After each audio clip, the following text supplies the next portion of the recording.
Oi galera, Sara Rocha do Fonte Jurídica aqui. Para quem ainda não me conhece, eu sou advogada criminalista, fundadora do Fonte Jurídica e tô fazendo esse quadro aqui no YouTube onde eu tô comentando, artigo por artigo do nosso Código Penal. Hoje vamos falar sobre o artigo 4º do nosso Código Penal, então vamos falar sobre o tempo do crime. Vamos finalmente entender em que momento é que o crime acontece, em termos penais, beleza? Vamos lá, galera. Artigo 4º do nosso Código Penal diz que considera-se praticado o crime no momento da ação ou omissão, ainda que outro seja o momento do resultado.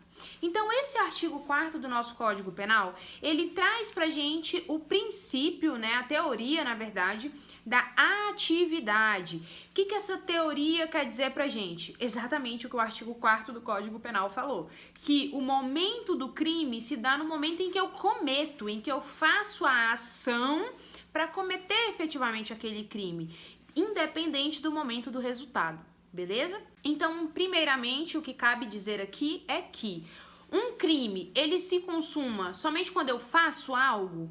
Não. O crime, ele vai se consumar tanto quando eu faço algo, quando também eu deixo de fazer algo. Então, no caso da omissão.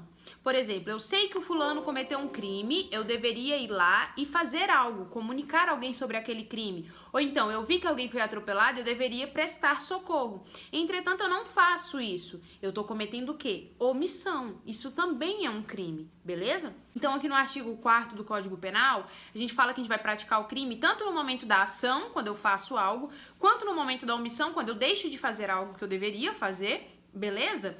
Ainda que outro seja o momento do resultado. Então, dentro do nosso Código Penal, nós trabalhamos com 3 teorias, que assim, eu não vou falar exatamente aqui o que é, me aprofundar nisso, para isso não confundir a cabeça de vocês.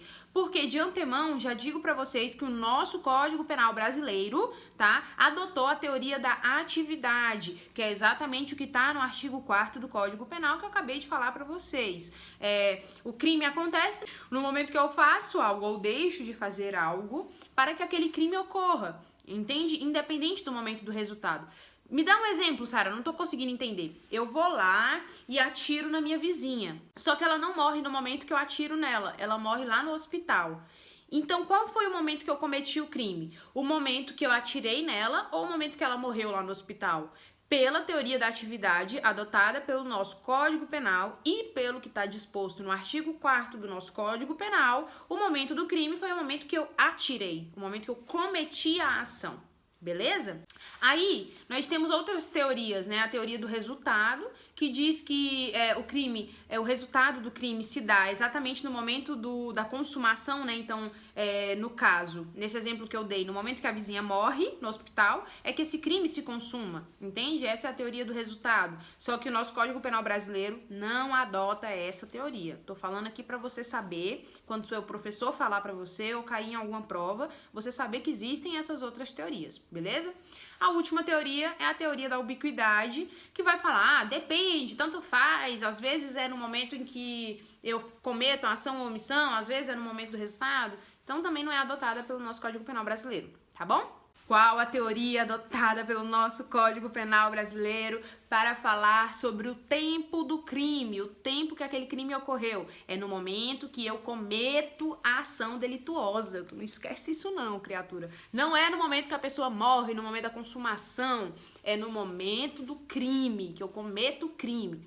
Alguns crimes, eles se consumam exatamente no momento da minha ação. Por exemplo, eu vou lá e dou uma facada em alguém, uma lesão corporal, Dou uma facada. Em que momento se consumou? Exatamente no momento do resultado, entende? Então, alguns crimes, eles se consumam exatamente no momento da minha ação. Mas outros não. Outros, o resultado vem depois. E aí, quando a gente tá falando desse tipo de crime, o momento que o crime aconteceu foi o momento que eu pratiquei a ação, beleza? Ou omissão. Tá, Sara, quais são as consequências disso para o nosso ordenamento jurídico brasileiro? Primeiramente, para saber em que momento, é importante a gente saber isso, para saber em que momento a gente vai aplicar, que lei a gente vai aplicar para aquele momento que a pessoa cometeu o crime. Por exemplo, trazendo até à tona aquele último vídeo que a gente fez no artigo 2º do artigo 3º, mentira, do nosso Código Penal, né? Onde a gente fala o quê? Existe a lei temporária e a lei excepcional, certo?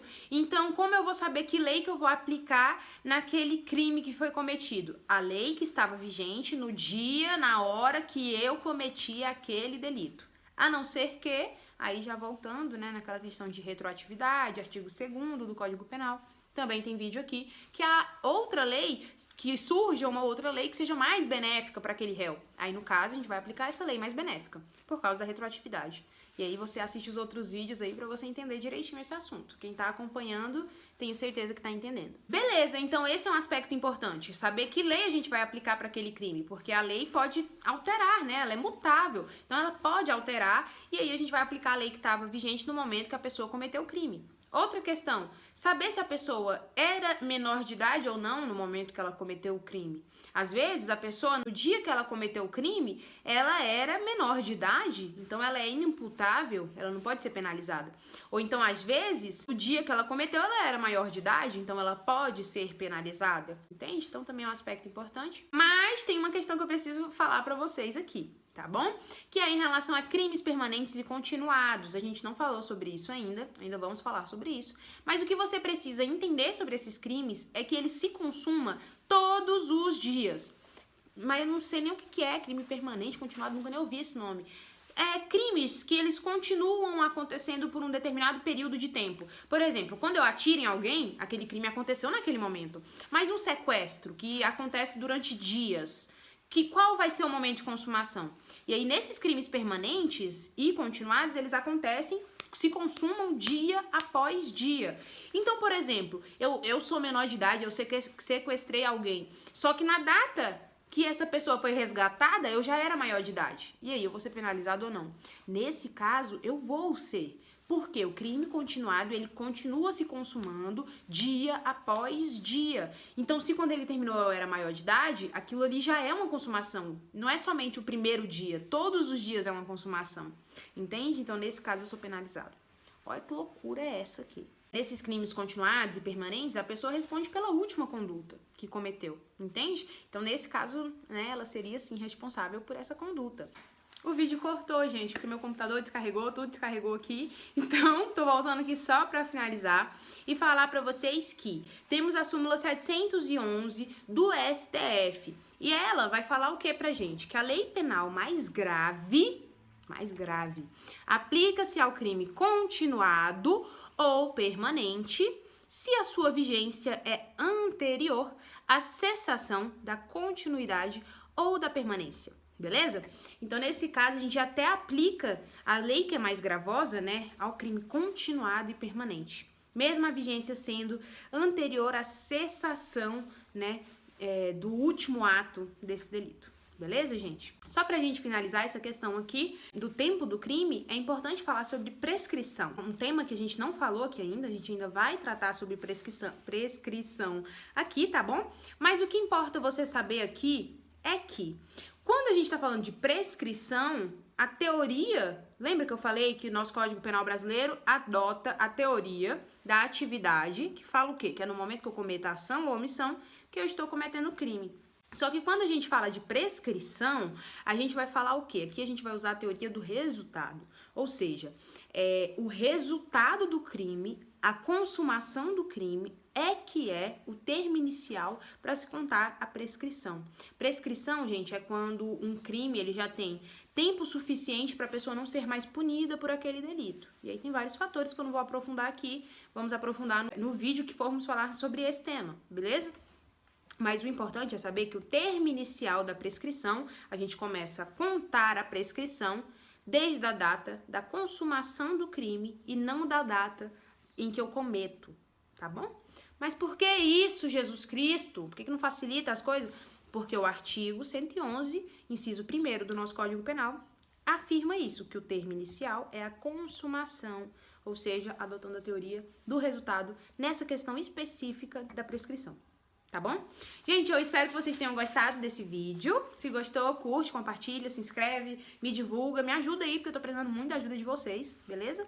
E é a sua forma de ser grato a esse conteúdo que você tá recebendo aí, cara, gratuitamente. Então, ajuda nós ao mínimo, beleza? E é isso, gente. Um beijo, até o próximo vídeo. Tchau, tchau.